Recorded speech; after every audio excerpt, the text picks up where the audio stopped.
இந்த ஜனத்தின் மேல் இந்த பெரிய தீங்கையெல்லாம் வர பண்ணினது போல அவர்களை குறித்து சொன்ன எல்லா நன்மையையும் அவர்கள் மேல் வர பண்ணுவேன் என்று கர்த்தர் சொல்லுகிறார்.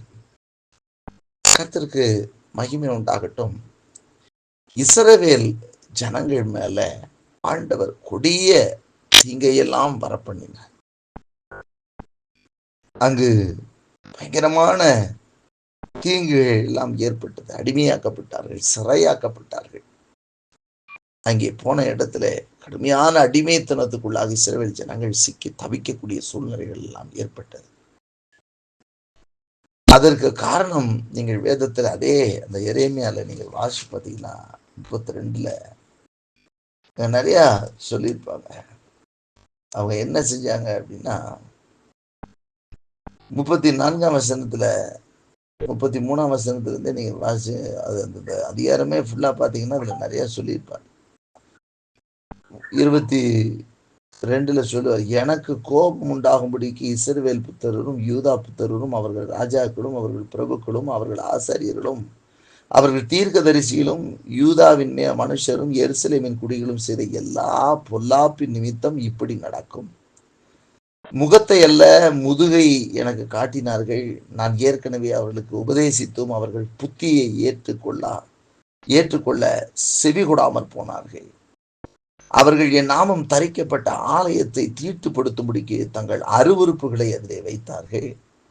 அவர்கள் மோளேகுக்கென்று தங்கள் குமாரரையும் தங்கள் குமாரத்தையும் தீக்கடக்க பண்ணும்படி இன்னுமுடைய குமாரரின் பள்ளத்தாக்கில் இருக்கிற பாகாலின் விடைகளை கட்டினார்கள். யூதாவை பாவம் செய்ய பண்ணுவதற்கு அவர்கள் இந்த அருவருப்பான காரியத்தை செய்ய வேண்டும் என்று நான் அவர்களுக்கு கற்பித்ததும் இல்லை, அது என் மனதில் தோன்றவும் இல்லை. இப்படி இருக்கையில் பட்டயத்தாலும் பஞ்சத்தாலும் கொள்ளை நோயாலும் பாபிலோன் ராஜாவின் கையில் ஒப்பு கொடுக்கப்பட்டோம் என்று நீங்கள் சொல்லுகிற இந்த நகரத்தை குறித்து இஸ்ரவேலின் தேவனாகிய கர்த்தர் சொல்லுகிறது என்னவென்றால் என்று சொல்லி சொல்றார். அப்போ அவங்க ஒரு பெரிய பாதகங்கள் அங்கே செய்கிறதை நாம் பார்க்கிறோம். ஆண்டவர் இஸ்ரவேலை ஆசீர்வதிப்பதே கர்த்தருக்கு பிரியம் என்று சொல்லப்பட்ட இந்த இஸ்ரவேல் ஜனங்கள் பயங்கரமான பாதிப்புகளை ஒரு பக்கத்துல சந்திக்கிறார்கள். அவர்கள் செய்த அந்த தவறுகளை நிமித்தம் ஆண்டவர் அநேக தீங்குக்கு ஆண்டவர் ஒப்பு கொடுக்கக்கூடிய சூழ்நிலைகளை பார்க்கிறோம். ஆனால் அதற்கு பின்புதான் ஆண்டவர் அவங்களுக்குள்ளே ஒரு பெரிய மாற்றத்தை ஏற்படுத்துகிறார். அந்த 40ஆம் வசனத்துல வாசிக்கும் போது அவர்களுக்கு நன்மை செய்யும்படி நான் அவர்களை விட்டு பின் வாங்குவதில்லை என்கிற நித்திய உடன்படிக்கை அவர்களோட பண்ணி அவர்களை என்னை விட்டு அகன்று போகாதபடிக்கு எனக்கு பயப்படும் பயத்தை அவர்கள் இருதயத்திலே வைத்து அவர்களுக்கு நன்மை செய்யும்படி அவர்கள் மேல் சந்தோஷமாயிருந்து என் முழு இருதயத்தோடு முழு ஆத்மோடும் அவர்களை இந்த தேசத்தில் நிச்சயம் நாட்டுவேன் அப்படின்னு சொல்லி அதுக்கப்புறம் பேசுறாரு. அதுக்கு முன்னாடி ஒரு மனிதனுக்குள்ள என்ன கொண்டு வர்றாரு அப்படின்றத இந்த வசனத்துல நீங்க வாசிக்கும் போது அவருக்கு பயப்படுகிற பயத்தை முதல்ல வைக்கிறார். வேதம் சொல்லுகிறது கர்த்தருக்கு பயப்படுகிறதே ஞானத்தின் ஆரம்பம் என்று சொன்ன வேதத்திலே வாசிக்கிறோம். பரிசுத்த ஆவியானவர் என்ன செய்வார் என்று சொன்னால் இயேசுவை குறித்து சொல்லும் பொழுது கூட அவர் மேல தங்கி இருக்கிற ஆவியானவருக்கு ஒரு பெயரை அங்கே சொல்லுகிறதை நாம் பார்க்கிறோம். ஏசாயா தீர்க்கதரிசி புத்தகத்துல 11ஆம் அதிகாரத்துல வாசிக்கும் பொழுது ஞானத்தையும் உணர்வையும் அருளும் ஆவியும் ஆலோசனையையும் பலனையும் அருளும் ஆவியையும் அறிவையும் கர்த்தருக்கு பயப்படுகிற பயத்தையும் அருளும் ஆவியும் ஆகிய கர்த்தருடைய ஆவியானவர் அவர் மேல் தங்கி இருப்பார். அப்படி கர்த்தருக்கு பயப்படுதல் அவருக்கு உகந்த வாசனையாய் இருக்கும்.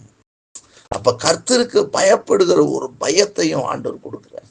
சங்கீதக்காரன் சங்கீதத்துல சொல்லும்போது சொன்னாரு, என்னிடத்தில் வாருங்கள், கர்த்தருக்கு பயப்படுதலை இன்னதென்று நான் உங்களுக்கு கற்றுக் கொடுப்பேன் என்று சொல்லுவதை நாம் பார்க்கிறோம். ஆண்டவர் விரும்புகிறது கர்த்தருக்கு பயப்படுகிற பயத்தை அவர் எதிர்பார்க்கிறார். ஒரு மனிதனுடைய வாழ்க்கையில கர்த்தருடைய ஆசீர்வாதங்கள் வர வேண்டும் என்று சொன்னால், கர்த்தர் சொல்லுகிற நல் வார்த்தைகள் அவன் மேல் பழிக்க வேண்டும் என்று சொன்னால், ஆண்டவர் சொன்ன நல்ல காரியங்கள் எல்லாம் நன்மை உண்டாகணும் சொன்னா, ஆண்டவர் சொன்ன எல்லா நன்மைகளும் ஒரு மனுஷன் மேல வரணும் அப்படின்னு சொன்னா, அவனுக்கு முதல்ல ஆண்டவர் சொல்றாரு, இது இருந்தா தான் அவனை நான் அப்படி ஆசீர்வதிக்க முடியும் சொல்லிட்டு அவனுக்கு முதலாவது ஆண்டவர் கொடுக்கிறது கர்த்தருக்கு பயப்படுகிற பயத்தை ஆண்டவர் அவனுக்கு கொடுக்கிறார். ஆண்டவர் சொல்றாரு, அவர்கள் என்னை விட்டு அகன்று போகாதபடிக்கு எனக்கு பயப்படும் பயத்தை அவர்கள் இருதயத்திலே வைத்து என்று சொல்லுகிறதை பார்க்கிறோம்.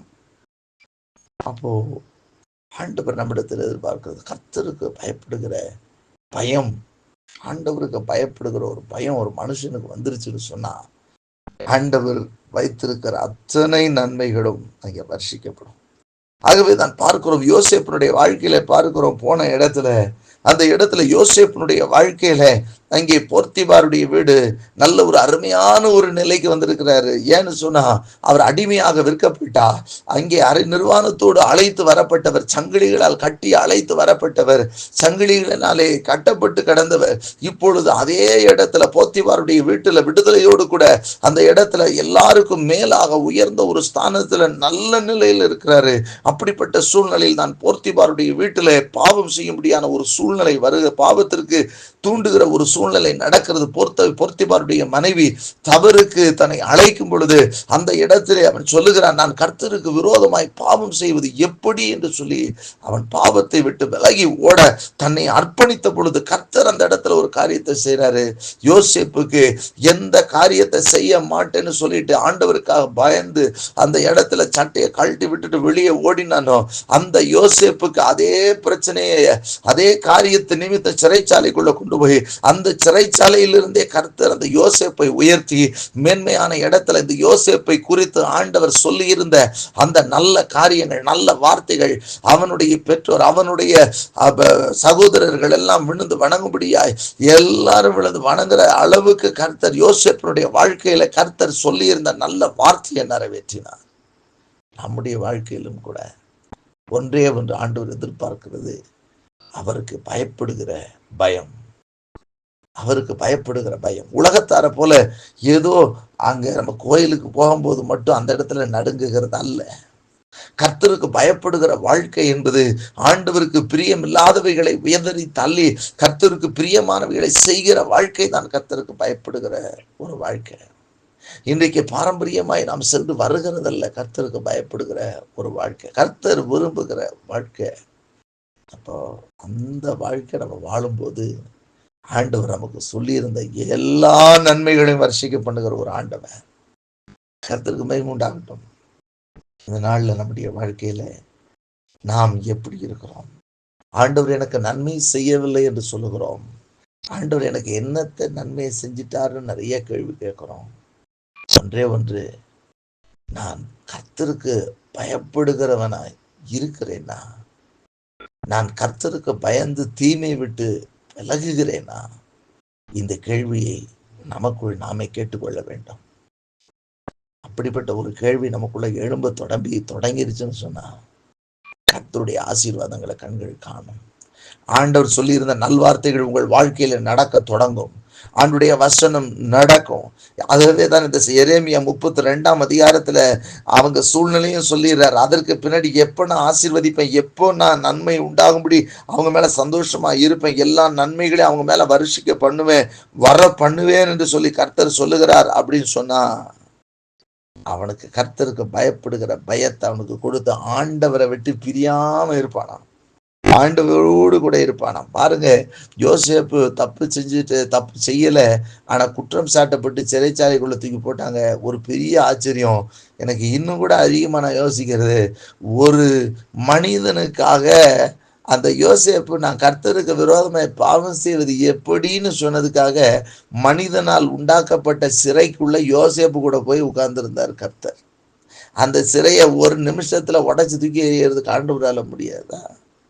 ஆனால் யோசேப்புக்காக கர்த்தர் யோசேப்போடு கூட அந்த சிறைச்சாலையில வசனம் சொல்லு, யோசேப்பு சிறையில் இருந்தான், கர்த்தர் அவனோடு கூட இருந்தார் அப்படின்னு. அப்படின்னா கர்த்தரும் சிறைச்சாலையிலே அவனோடு கூட இருக்கிறார். அவனுக்கான மேன்மைகளை கொண்டு வருவதற்காக இன்றைக்கும் உங்களுடைய சூழ்நிலைகள், உங்களுடைய நெருக்கங்கள், உங்களுடைய வறுமைகள், உங்களுடைய ஏமாற்றங்கள், எல்லா சூழ்நிலை நீங்கள் கர்த்தருக்கு பயப்படுகிற பயத்தோடு ஆண்டவருக்கு உண்மையாக நீங்கள் உங்களை அர்ப்பணிக்கும் பொழுது, ஆண்டவருக்கு கீழ்ப்படிந்து நீங்கள் இருக்கும் பொழுது, ஆண்டவரை விட்டு விலகாத ஒரு இருதயம் உங்களுக்குள் இருக்கும் பொழுது கர்த்தர் சொல்லி இருந்த எல்லா நல்வார்த்தைகளும் உங்கள் மேல் பலிக்கும். ஆண்டவர் சொன்னது போல அவர்களை குறித்து சொன்ன எல்லா நன்மையையும் அவர்கள் மேல் வரப்பண்ணுவேன் என்று கர்த்தர் சொல்லுகிறார்.